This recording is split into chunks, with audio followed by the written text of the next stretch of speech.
स्वागत छ भाइ बहिनीहरुलाई नेपाल अनलाइन स्कुलमा। हामीहरुले क्लास 10 को अप्सनल म्याथ को ट्रान्सफर्मेसनसँग रिलेटेड टाइप 1 मा पर्ने केही क्वेशनहरु डिस्कस गरेका थियौं र आज पनि हामी त्यहीसँग रिलेटेड क्वेशनहरु डिस्कस गर्नेछौं। जस्तै मैले एउटा क्वेशन लिएको छु टाइप 1 सँग रिलेटेड एउटा लास्ट क्वेशन, जसमा अब यो क्वेशनमा हामीलाई के भनेको छ भने एउटा ट्रायंगल दिएको छ जसको भर्टिसेसहरु हामीलाई कोअर्डिनेटहरु भर्टिसेसको कोअर्डिनेटहरु के भन्छ, जसमा हामीहरुको ट्रायंगल एबीसी र यो ट्रायंगललाई लाइन x -1 मा फर्स्टली रिफ्लेक्ट गराइएको छ र त्यसैगरी y 2 लाइनमा रिफ्लेक्सन गराइएको छ र त्यसैगरी हामीहरुलाई भनेको छ रिफ्लेक्सन गर्दा यसको कोअर्डिनेटहरु कसरी चेन्ज भइरहेको छ त्यो कोअर्डिनेटहरु लेख्नु र यसलाई ग्राफिकल्ली पनि ट्रान्सफर्मेसन यसको कसरी भएको छ ग्राफिकल्ली पनि देखाउनुस् भनेर भनेको छ। सो यसको लागि हामी सुरु गर्छौं। जस्तै देन हामीहरुलाई यहाँ गिभन भनेको कोअर्डिनेट्सहरु छ, ट्रायंगल एबीसी को कोअर्डिनेट्सहरु गिभन छ। देन हामीहरुको यहाँ here the vertices of triangle ABC, here the vertices of triangle ABC are A, जसको कोअर्डिनेट हामीलाई गिभन छ 1/2, देन B, त्यसपछि हामीलाई यसको कोअर्डिनेट गिभन छ 4, -1 and C 2, 5। Then first of all हामीहरु यसलाई रिफ्लेक्ट गर्छौं x -1 लाइन को through, reflection in x -1। So object हामीहरुको xy छ भने, यदि ऑब्जेक्ट xy छ भने यसको रिफ्लेक्सन इन x -1 मा के हुन्छ त्यो हेरौं। इमेज हुने भयो हामीहरुको -2 -x, y। देन मेरो a कोअर्डिनेट के हुने भयो त्यो हेरौं। a को कोअर्डिनेट हामीहरुलाई गिभन छ 1, 2, देन यसको रिफ्लेक्सन इन x -1 मा रिफ्लेक्सन इन x -1 मा के हुने भयो त -3, 2, देन त्यसैगरी b भर्टेक्स को कोअर्डिनेट हामीहरुलाई गिभन छ 4, -1, देन यसको reflection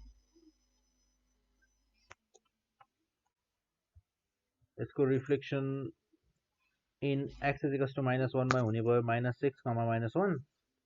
reflection in x -1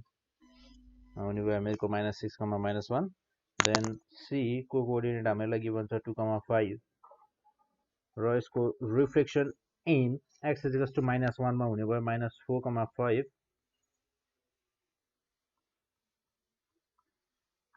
reflection in x -1।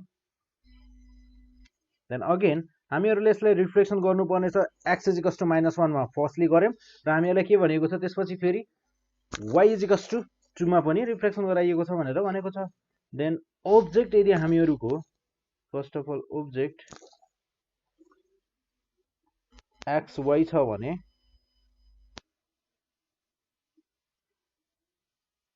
Reflection in y 2 मा के हुन्छ त्यो हेरौं। इमेज भनेको हामीहरुको हुने भयो x एज इट इज छ र 4 - y। देन हामीहरुको a ड्याश अब हामीहरुको ऑब्जेक्ट हुने भयो -3, 2,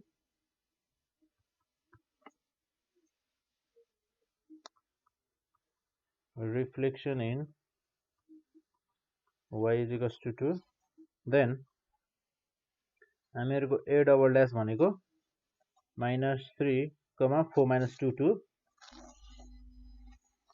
देन b ड्याश हामीहरुसँग छ, b ड्याश को कोअर्डिनेट छ -6, -1, देन रिफ्लेक्सन इन y 2 मा रिफ्लेक्सन इन y 2 मा b डबल ड्याश भनेको हामीहरुको हुन जाने भयो -6, 5, देन C dash हामीहरुसँग छ -4,5 र त्यसैगरी यसको रिफ्लेक्सन इन y = 2 मा रिफ्लेक्सन इन y = 2 मा हुने भयो -4, -1 C double dash -4 as it is छ र त्यसैगरी -1 4 - 5 भनेको हामीहरुको -1 हुने भयो र यसपछि हामी यसको लागि ग्राफ प्लट गर्छौं देन ग्राफमा हेर्छौं यसको ऑब्जेक्ट र इमेजहरु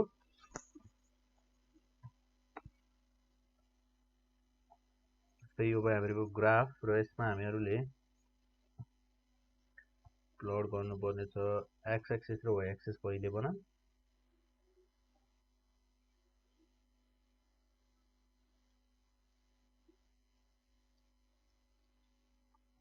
यो भयो हामीहरुको ग्राफ यो भयो हामीहरुको x एक्सिस यो y एक्सिस अनि यहाँ छ हामीहरुको ओरिजिन ठीक छ ओ सो फर्स्ट अफ अल हामीहरु ऑब्जेक्ट बनाऊ ABC ऑब्जेक्ट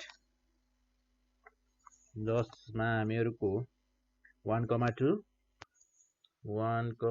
भनेको हामीहरुको A पॉइन्ट पर्ने भयो 1,2 र त्यसैगरी 4, -1 1 2 3 4, -1 B भनेको 4, -1 र त्यसैगरी हामीहरुसँग छ C 2,5 1 2 3 4 5 C भनेको 2,5 ठीक छ देन त्यसैगरी हामीहरुको पोइन्ट C भनेको 2,5 भइसकेछ देन हामीहरुको यसमा ट्रायंगल बनाउनु पर्ने छ ABC लाई जोड्नु पर्यो हामीले कोअर्डिनेटहरुलाई तीनटै कोअर्डिनेटलाई देन AC BC लाई पनि जोइन गर्नु पर्ने भयो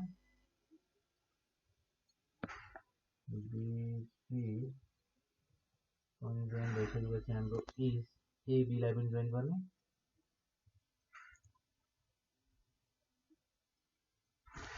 AB देन हामीहरुको first of all A dash B dash C dash triangle A dash B dash C dash लाई प्लट गर्छौं हामी -3,2 1 2 3 1 2 -3,2 and -6, -1 1 2 3 4 5 6 -6, -1 हामीहरुको B dash -6, -1 A dash भनेको -3,2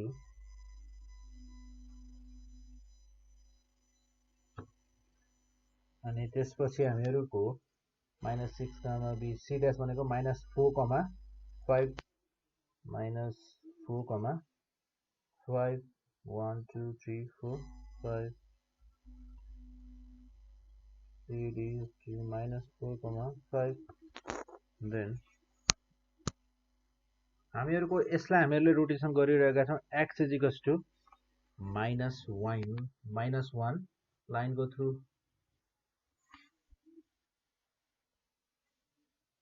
x = -1 line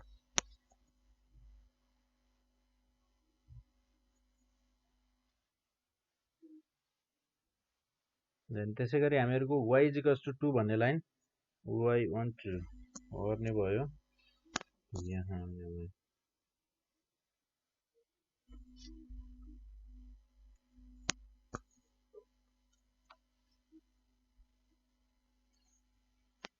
यो भयो हामीहरुको ट्रायंगल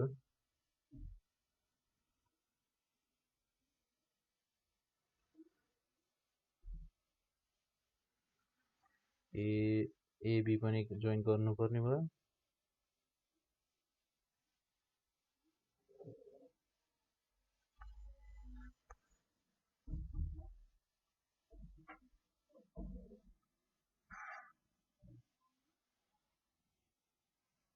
यो भयो हामीहरुको triangle A dash B dash and C dash र यसलाई रिफ्लेक्सन गराएको छ इन लाइन x = -1 मा र त्यसैगरी अब हामीहरुले फेरि reflection in the line y = 2 मा गर्नुपर्ने छ सो त्यसको लागि हामीहरुको कोअर्डिनेट रहेको छ A डबल डैश कोअर्डिनेट रहेको छ -3,2 2 3 -3, -2 यहाँ छ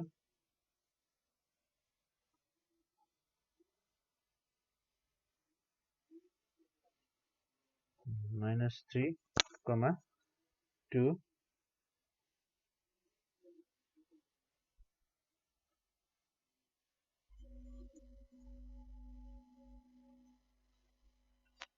देन त्यसै गरी हामीहरुको a डबल ड्याश भनेको -3,2 नै रहेछ देन त्यसपछि हामीहरुको b डबल ड्याश भनेको -6,5 1 2 3 4 5 6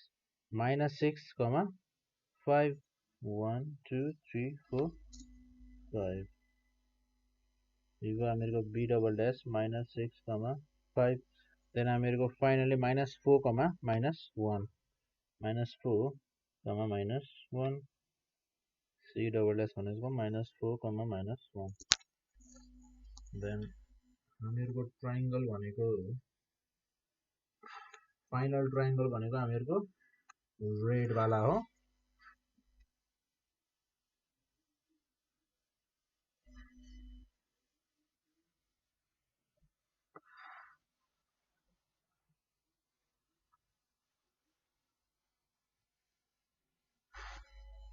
र triangle a dash b dash a double dash b double dash र c डबल डैश भनेको फाइनली यो हुने भयो र हामीहरुले ग्राफिकल रिप्रेजेन्टेसनबाट हामी के बुझ्न सक्छौं भने हामीहरुको यहाँ graphical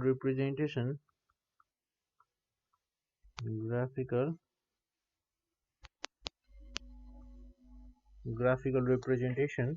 thus from the graph single transformation के रहेछ त enlargement रहेछ with center -1, -2 र -1, -2 भनेको पनि हामीहरुको यो -1, -2 graphical representation मा हेर्ने हो भने हामीहरुको thus from the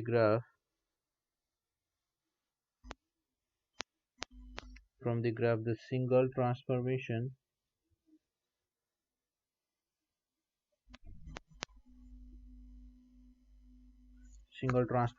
is हामीहरुको तपाईहरुको यहाँ क्वेशनमा भनेको छ नि जुन हामीहरुको single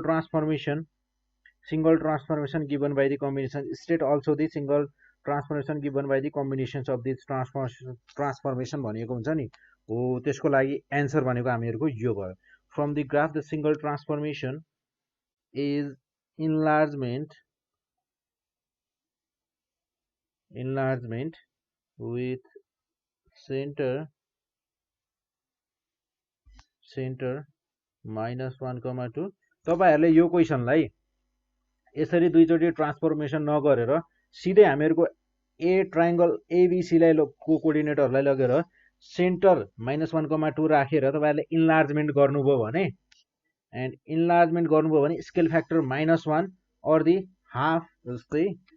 हामीहरुको and scale factor -1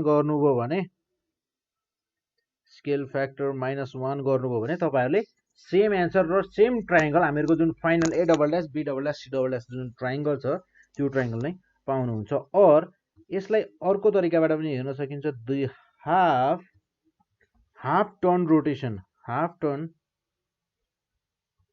turn rotation